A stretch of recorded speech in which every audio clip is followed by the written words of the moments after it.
I knew something was wrong the moment I saw the glittery cursive letters on that cup. Boss Babe Fuel. It was perched like a crown on the desk I'd sat at for 17 years. My chair was gone. The framed dispatch maps I'd curated route by route were stripped off the wall. Even the goddamn ergonomic keyboard I'd special ordered after my wrist surgery was missing, replaced with some pastel, clicky mess that looked like it belonged in a dorm room, not a logistics command center. I turned slowly, trying to process the quiet violence of the takeover. My office, gone. My nameplate, dumped. And then she walked in like she owned the air. "Hey," she chirped, flashing a set of acrylics that looked like they'd been dipped in glitter and bad decisions. "You must be Marcy?" She said my name like it was a museum exhibit. I nodded, still half expecting this to be a joke. "I'm Selena. I'm running Fleet now. Just finished my MBA and Dad said it was time to get real-world experience. Cool, right?" She pointed to a framed org chart pinned up on my old whiteboard. Her name was at the top. Mine wasn't on it at all. Before we go further, if you've made it this far into the story, do me a quick favor. Tap the like button and subscribe. It helps more than you think and really keeps the team going behind the scenes. All right, back to hell. I tried to speak, but she cut me off like she was swatting a mosquito. "We're gonna freshen up this whole thing. Streamline, modernize, no offense, but like, you've been here a while, yeah?" She gestured vaguely, like I was a burnt piece of toast she didn't order. "No offense taken," I said calmly, stepping toward the console that was still humming, still logged in, still running on the security protocol only I had full knowledge of. I watched her eyes flick to it. She didn't recognize what she was looking at. To her, it might as well have been a karaoke machine. "You'll want to reinitialize the Fleet Demon next Monday," I said, my voice even. "Just slide the token in before 7 a.m. or the dispatch kernel won't push live routes." Selena laughed like I'd told a joke. No offense again, but we're moving away from whatever medieval nonsense this is. No more tokens, it's 2025, we'll do a cloud upgrade or whatever." I watched her scoot behind my desk and try to open a scheduling tab. Her nails clicked uselessly on the screen as access denied warnings blinked back at her. I didn't say a word, just turned and walked toward the door. On the way out, I reached down and palmed the token, still warm from the machine, still etched with the ID tag that authenticated me and only me. It slid into my coat pocket like it had always belonged there. No one noticed. Certainly not Selena. She was too busy taking a selfie in my old chair with a hashtag I'd come to hate more than anything. "My girl boss." What she didn't know, what no one in that building seemed to know, was that the system didn't run on personality or hashtags or whatever caffeine-fueled confidence Daddy's money had bought her at Wharton. It ran on trust. And that trust, it was coded, cryptographically enforced, and physically tethered to the token that now rested in my coat pocket. I didn't slam the door on the way out. I didn't make a scene. I just walked. Because the real scene was coming, and it would happen next Monday, right around 6 Mile AM, when 3,000 trucks across the country booted up with blank screens and a message no one in that building could override. No authorized dispatcher. The paper she shoved in my face still smelled like the fresh toner they used upstairs in executive admin. Crisp, overconfident, and bleeding authority from people who'd never done a shift past 5:01 p.m. Selena grinned like she'd just won a stuffed bear at the county fair. Her acrylics tapped the corner of the org chart like it was the final signature on a peace treaty. Except it wasn't peace. It was a coup. "We've been restructuring for weeks," she chirped, flipping her highlighted hair over one shoulder like a threat. "Your title's obsolete. Your workflows are clutter. We're moving to a decentralized dynamic route ecosystem." She said it like she'd read it off a Reddit thread titled, "How to Sound Smart in Logistics Meetings." I glanced at the printout. They'd renamed my role into 3 overlapping middle manager titles, none of which actually mapped to what I did. Typical. No one wants to admit the system works when someone older and quieter built it. Easier to dismantle it with buzzwords and pretend it was broken. "You can't just," I started, but she held up a perfectly manicured finger. "HR will walk you out. You'll get a separation package and all that, but really, it's time. You've been here how long? Since before GPS tracking was even standard?" She laughed like it was adorable. "This is the future, Marcy. Data forward, Gen Z optimized logistics. We don't need brass tokens and cryptic legacy rituals. This isn't Hogwarts. I could have said a lot in that moment. Could have told her that I wrote the kernel architecture on a laptop balanced on my knees in a hospital waiting room while my son was in surgery. That I didn't miss a single Monday initialization for a decade, not through power outages, not through a divorce, not even the day my dad died. I could have told her the reason none of our competitors ever cracked our routing speed was because I designed a layered trust stack no one in her frat boy SaaS echo chamber had the patience to reverse engineer. Instead, I said, just remember to reinitialize the fleet daemon by 7 a.m. next Monday. She rolled her eyes so hard I thought she might dislocate something. Don't mansplain. Seriously, we're upgrading the whole back end. That relic you designed is already being containerized. That word, containerized, she said it like she understood what it meant. She didn't. If she had, she'd know the core routing engine couldn't be containerized. It was deliberately hardwired to resist remote abstraction. The auth layer didn't allow full virtualization without a root token handshake. No token, no dispatch. I glanced at the console behind her, still logged in, my credentials still dancing in the upper right. Every Monday, the token synced a heartbeat pulse, confirming that I and only I was present. That heartbeat authorized all route pushes. It was trust, made literal, not stored on the cloud, not delegated through permissions, physical, tactile, personal, and she thought she could rip it all out by uploading a Canva org chart and changing the coffee order. I didn't argue, didn't sigh, just nodded, turned slowly, and walked out. On my way past the console, my hand dipped low, subtle, practiced.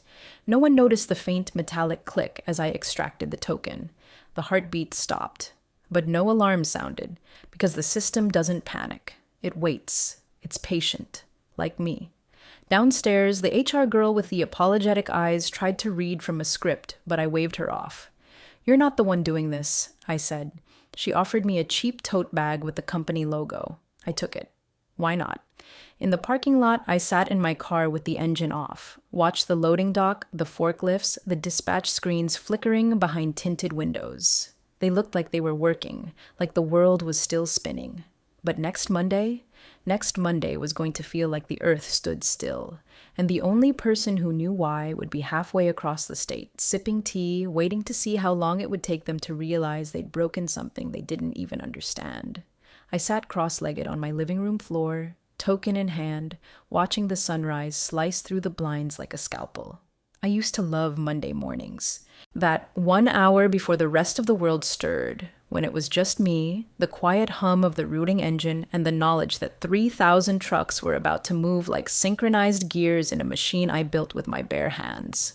Now, that hour felt like a funeral procession. Not mine, hers.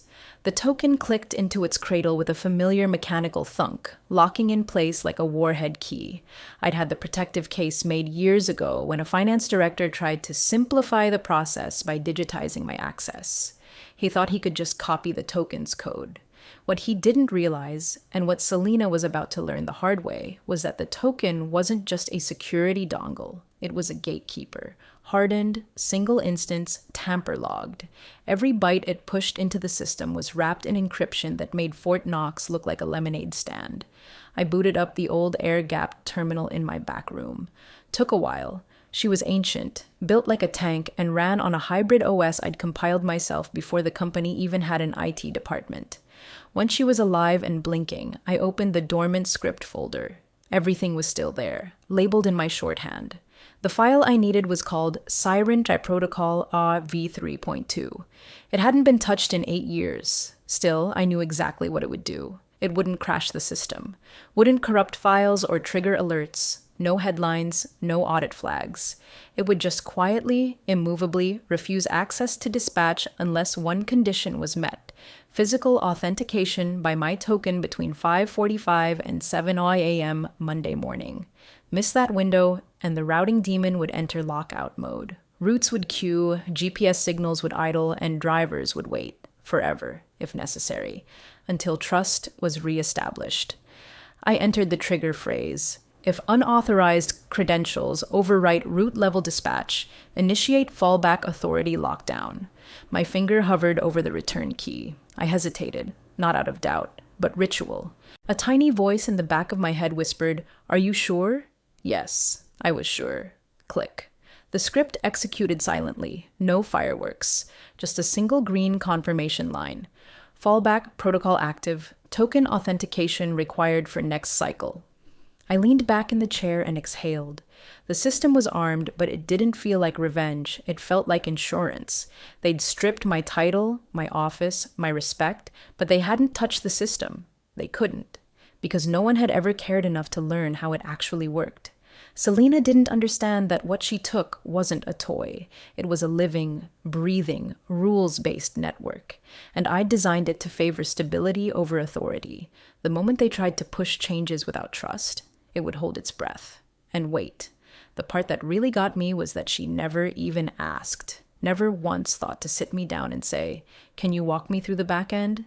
Just assumed she could slap a new coat of branding on my life's work and call it innovation. She'd learn. I spent the rest of the day cleaning out my garage, not for distraction, because I had a feeling I'd need workspace soon. I even pulled out the old whiteboard, wiped off the faded residue of past dispatch experiments, and drew a single box in the center, labeled it Day 0, because that's what Monday would be. The day the heartbeat stopped. The day every truck in our fleet blinked, yawned, and refused to move. I wasn't bitter. I wasn't angry. But I was ready. By Friday afternoon, the cracks weren't just showing, they were spreading like fractures in a frozen windshield. What started as a few missed route sinks in Indiana had now ballooned into full-on logistical constipation across 3 states. Kansas City drivers were calling in, saying their tablets hadn't received Tuesday's updates. Pittsburgh's warehouse lead said his third shift had loaded freight with no outbound manifests.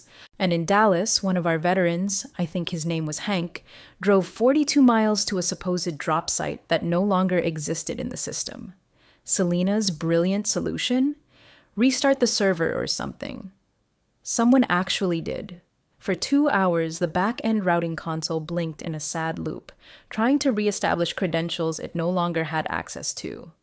Every supervisor's override was rejected instantly, not because of a firewall or malware or any of the boogeymen the IT interns were suddenly screaming about.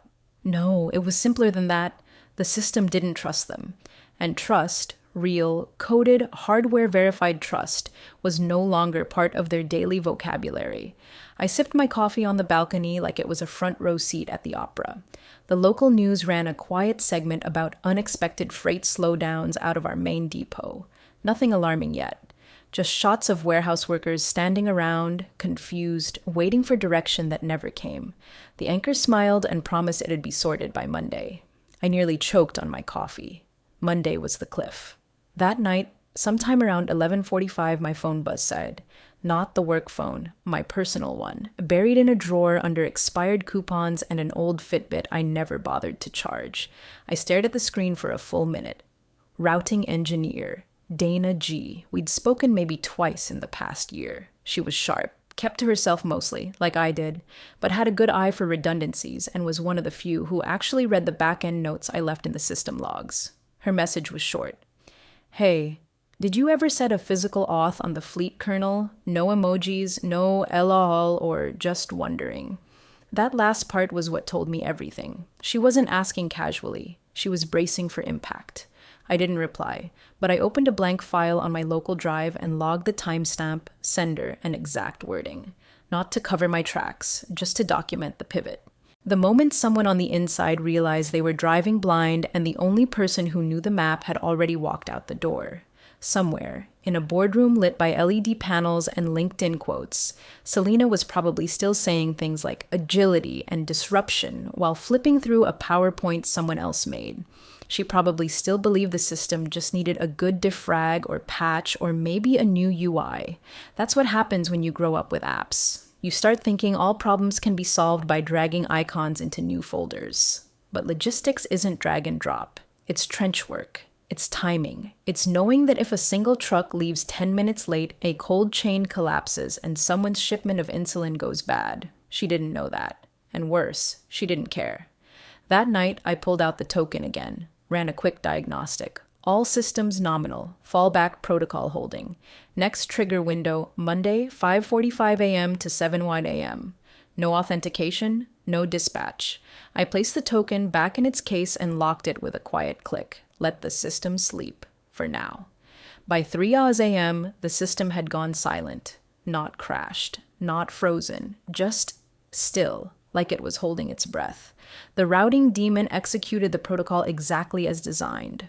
No valid token detected during the authentication window, so it locked out dispatch authority across all regions. Failover attempts triggered a log entry that now read in red, bold caps, "No authorized dispatcher." By 3:17, the first regional command center in Ohio attempted a manual push. Denied. Then Missouri. Denied. Then Texas, Michigan, and the Georgia hub. Every one of them rejected with the same system response. Trust authentication failed. Await authorized credentials. At 4:10, my old emergency contact profile lit up like a Christmas tree. I watched it from my private console, sipping black tea like I was sitting front row at a chess tournament.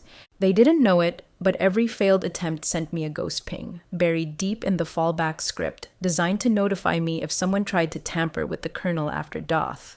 It was the equivalent of the system whispering, "They're trying to guess the password." By 4:37, Selena had shown up on site.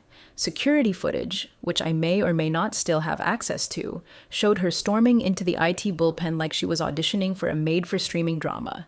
Hair tied back in one of those ridiculous scrunchies that looked like it cost more than my first car. A venti iced caramel something in one hand, and a death grip on her phone in the other. "We need to override the system and get routes out now," she snapped at the lead sysadmin, a guy named John who once asked me if the kernel could be ported to a NoSQL framework. I told him no. He did it anyway. It broke. He never asked again. John blinked. "We've tried. Credentials aren't syncing. System doesn't recognize any of our logins." "Well, what about the backup instance?" "That is the backup instance," he said, not looking up. "Primary failed when you ran that container update Friday. It triggered a root trust verification and—" Selena slammed her hand on the desk, cutting him off. "Why doesn't it recognize me? I'm the head of logistics." John's voice was quiet. "Because you didn't reestablish the chain of trust. The token handshake was never completed." Her face blanked like someone had unplugged her brain. What the hell is a chain of trust? And there it was. The moment the system drew the line between authority and access. I'd always said it in meetings like gospel. Authority is what the org chart gives you. Access is what the system trusts you with. Selena had one. She never earned the other. At 5:12 a.m., drivers across the country sat behind the wheels of 3,000 trucks, waiting. GPS lights blinked. Fuel gauges dropped. Dispatch screens showed a single, looping message. Route unavailable. Awaiting authorization. Warehouse docks filled with pallets that had nowhere to go. Cold freight risked spoilage. Deliverables missed insurance windows. Call centers rang off the hook. By 6 the board had been alerted. Legal had started combing through system documentation. And I was still at home, still in my robe, still watching the system I built do exactly what I told it to do 10 years ago. Trust no one unless they hold the key. And right now, the key was in a locked case on my kitchen table, next to a half-eaten banana and a stack of utility bills. Funny how the little things become powerful when no one else thinks to respect them. Selena thought she could shout her way into control. The system didn't hear her. It only heard silence, and responded in kind. The air inside Dispatch HQ felt like it had been vacuum sealed. All that anxiety and caffeine and rising panic compressed into one long, twitching silence. Screens were red. Phones off the hook. Ops leads stood frozen in mid-argument, trying not to look like they were losing control, even though the system had been offline for over 2 hours, and every minute meant another fine, another contract breached, another customer filing a complaint they couldn't answer. When I walked in, my shoes echoed on the linoleum louder than they should have. Visitor badge swinging from a thin plastic lanyard, tote bag on my shoulder, no blazer, no power suit, just me and the little brass token cupped in my palm like a truth they'd all forgotten. No one stopped me. They just parted. Selena was at the center of the chaos, standing in front of the main console with her hands clenched so tight I could see the imprint of her ring on her middle finger. Her voice cracked just as she saw me. "You? What are you even doing here?" I didn't stop walking until I reached the console. My console. I held up the token slowly, like a parent holding up a report card. "You didn't reinitialize," I said. She blinked, face turning pink with anger and something that looked dangerously close to fear. "That's sabotage," she hissed. "No," I replied, sliding the token into the reader with a quiet click. "That's design." For a split second, nothing happened. And then everything did. The screens lit up like a Christmas miracle.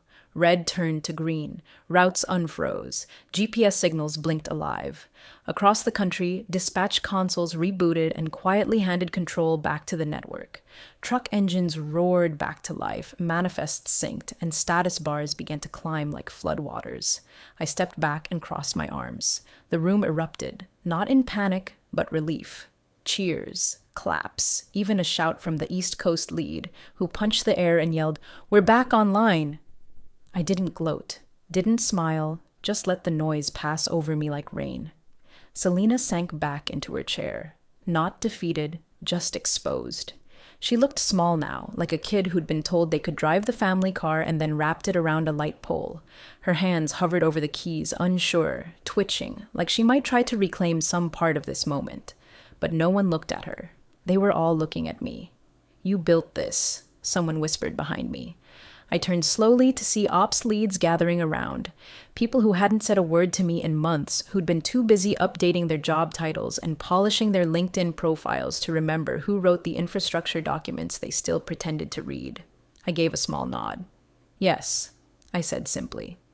One of the newer dispatch engineers stepped forward, nervous. "Why would the system do all this? Just lock up." I looked around the room. Because it was designed to trust people who showed up. Who earned it? It doesn't care what title you have. It only listens to the person holding the key. Someone else asked, "Why didn't you say anything?" I shrugged. Would it have changed anything? Silence. Selena stood, suddenly defiant again. "This isn't how modern systems work. This isn't how leadership works. You can't just hold an entire department hostage because you don't like a new org chart." I tilted my head. "Funny, you didn't think it was hostage-taking when you handed me a tote bag and told me to disappear." She flinched, not visibly, but enough. The founder's executive assistant appeared then, out of breath and ghost pale. She didn't look at Selena, just handed her a folded note. Selena read it, blinked, and sat back down without another word. Whatever was on that note, it didn't come with a backup plan. The room went quiet again, this time for me.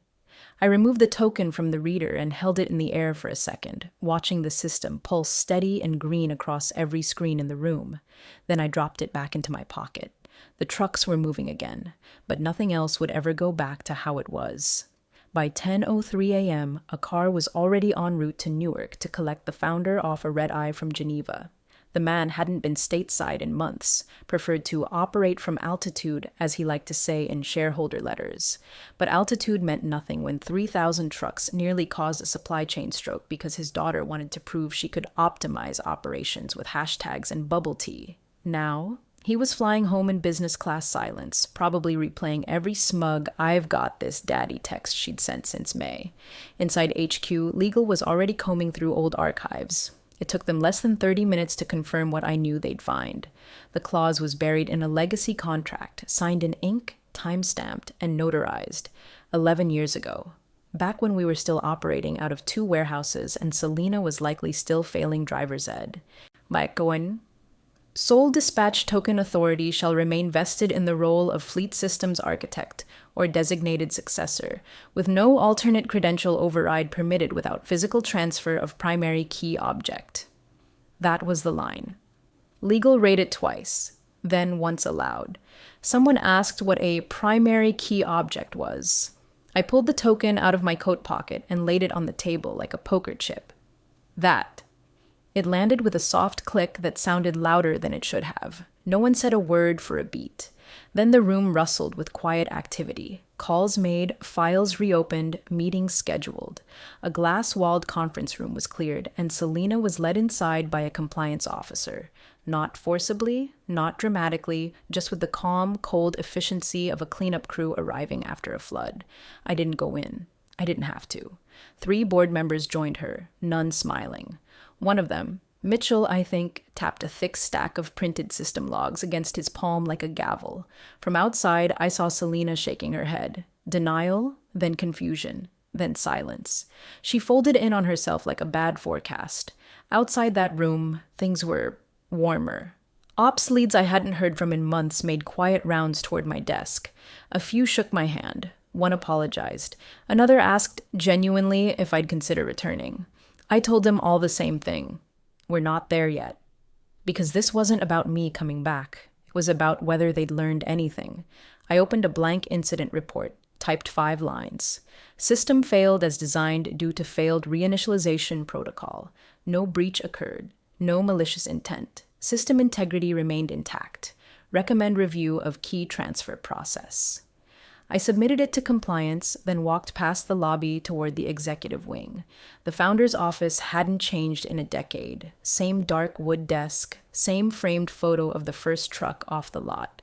I placed a sealed envelope dead center on the leather blotter. Label: Redundancy Transition Plan. Suggested successor: Miles Chen. Inside, a printed walkthrough of the dispatch protocol, annotated diagrams of the fallback system, and a USB stick containing the new root credential generator, already programmed to accept token authentication from a successor. Miles was quiet, methodical, never tried to show off, the kind of person the system would trust. I stood there for a moment longer, letting the quiet soak in. You could hear the servers breathing again. You could feel the wheels starting to turn, not just in the dispatch system, but in people's heads. They didn't need me to lead anymore. They just needed to remember who designed the engine and why it only listened to hands that earned its trust. They didn't even let her pack up alone. By the end of Wednesday, Selena's access was cut, her badge deactivated, and her laptop wiped so thoroughly it might as well have been a lunch tray. The internal announcement used vague language, departmental realignment, strategic leadership shift. But the message between the lines was clear. She'd been trusted with a legacy system, and she'd treated it like an Etsy side hustle. Her public statement came the next day, typed in someone else's voice, full of passive verbs and jargon that made it sound like the entire logistics department had failed her, due to legacy systems and token protocols no longer compatible with our evolving framework. I stopped reading after that. It was easier to blame architecture than admit she never bothered to read the blueprint. The offer came in that afternoon. Executive control, full authority, revamped title, a generous equity package. I sat across from the founder, same man who'd once called me our quiet failsafe in an earnings call, and told him what I'd been rehearsing in my head for days. No. His brow furrowed, not angry, just confused. You built this. I did, I said. But I built it to outlast me, not orbit me. I don't think he expected that. People like Selena assume the system runs on whoever's loudest. People like her father think it runs on whoever signs the checks. But the truth is, it runs on whoever listens to it. Whoever understands that dispatch isn't just about code or dashboards, it's about accountability. I tapped the brass token sitting on the desk between us. The system doesn't need me anymore. It just needs someone who respects it. Enter Miles Chen. I'd been mentoring him off the books for years. Soft-spoken, methodical, never tried to impress anyone. When he saw a problem, he'd diagram it before he spoke. He'd sat through 6 years of my architecture reviews without ever once asking when he'd get promoted. And that's why he was ready. When I handed him the token, he didn't grab it. He took it gently, like it was something living. His hands didn't shake, but I could tell he knew what it meant. I'm not sure I'll ever be able to do what you did, he said. You're not supposed to, I replied, and slid a second item across the table, a small titanium cylinder, still sealed. Master reset key. Never needed it. Hopefully you won't either. He turned it in his hand like a mechanic inspecting a rare tool. Why didn't you stay? I paused. Let the silence sit long enough to matter. Because now it's clean, I said, and I don't patch over messes twice. There wasn't a parade, no send-off party, just a handshake from the founder, a few nods from ops, and a quiet wave from the new compliance liaison who'd been watching everything unfold like a cautionary documentary. I walked out through the same lobby where I'd once been escorted with a severance bag and a plastic smile. This time, no one looked away. No one dared. Outside, the trucks were moving again. The console lights were green, and somewhere deep in the code, the system pulsed, steadily, securely under new hands. It didn't need applause. It had continuity. 2 weeks later, I woke up to a news ping on my phone. Some industry blog had picked up a photo from Selena's freshly rebranded Instagram. New handle, new filter aesthetic, same hollow captions. She was lounging on a teak chaise in Bali, sunglasses on, captioned, "Taking time for myself. Growth isn't linear." Comments were off, probably for the best. You can only delete so many variations of "how's the fleet doing" before your morning mimosa gets warm. Back in the real world, the founder issued a public statement that sounded like it had been co-authored by PR and legal, but the intent was clear. We're launching a security-first logistics framework, prioritizing trust-based authentication and system resilience. They didn't mention me by name. That wasn't the point. The next week, I tuned into the North American Freight Infrastructure Summit. Normally, I would have ignored it, but the speaker lineup had one name that stopped me cold: Miles Chen. He stood at the podium, quiet, composed, wearing the same navy button-up I'd seen him wear for 3 years straight, and flipped to a slide that made my throat catch.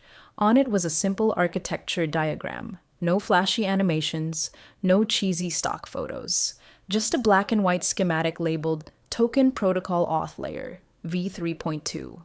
Below that, built 2014, and then he said, some people called it outdated, rigid, legacy, but it wasn't any of those things. It was a safeguard, built by someone who cared more about uptime than ego, about trust, not titles.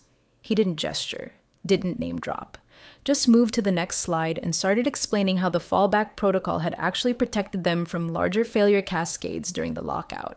Investors in the room nodded like it was gospel. I sat on my couch, black coffee in one hand, laptop on the other, watching the live stream buffer for half a second before catching up. And then I saw it. Bottom right corner of the slide, faint but still there, right where I'd embedded it in the original kernel all those years ago. 3 letters. My initials. No fanfare, no blinking lights, just a quiet signature from a time when I believed systems could outlive their creators if built with enough care. Miles finished his talk with a quote I'd once scribbled in the margins of a notebook during a 4 a.m. outage, back when we had no backup power and the only thing keeping the freight lines alive was sheer will. He said, "Redundancy isn't bloat, it's trust." Etched in brass, and every Monday at 5:45 a.m., it still answers only to the hands that earn it. I didn't clap, didn't smile, just shut the laptop and sat in the stillness. The system was fine. The trucks were rolling, and for the first time in a long while, no one had to ask who built it, because it was still listening, just not to me anymore, and that was exactly the point.